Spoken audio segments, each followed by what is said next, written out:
السلام عليكم ورحمة الله تعالى وبركاته. مرحبا بكم خوتي خواتاتي.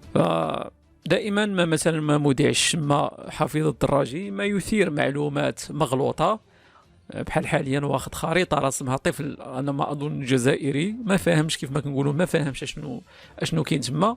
جا حط خريطة ديال 1850 ولا ما كدا و50، قال لك بلي كدا وكدا الجزائر الدولة القارة. فالسي حفيظ راه ما كانتش شي حاجه سميتها الجزائر اصلا لا قبل 1850 حتى ل 1960. 1900 ملي خرجت فرنسا 1961 عاد ولات الجزائر بالمفهوم الحالي، ولكن بحدود فرنسيه الى حدود الان، والثروات ايضا ثروات فرنسيه، لا انت لا الجزائريين ما عندكم دخل فيها، ما كتمتعوش بها، وخير دليل انكم ما زلتم تعيشون في الطوابير على عكس الدول البتروليه والدول الغازيه الاخرى.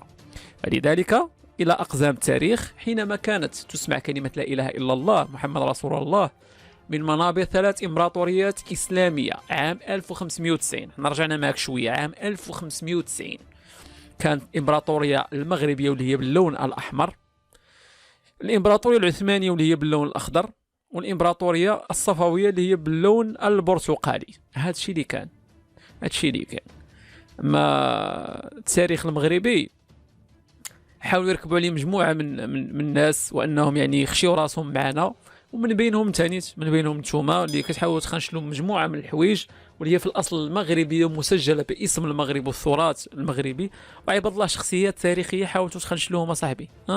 طارق بن زياد خنشلتوه، اللي كان واقف في المحيط المغربي كيقول البحر امامكم والعدو امامكم، رديتو وقيله كاين في خنشله، كان كيشوف في دوار اللفت وقيله ياك. فالمهم هذا جواب بسيط فقط، يعني من 1590، غير من 1590. لذلك عزيزي الكرغولي، الا كان عندك غير شويه الوقت حاول تقارن ما بين التاريخ ديالك والتاريخ ديالنا، فهمتي؟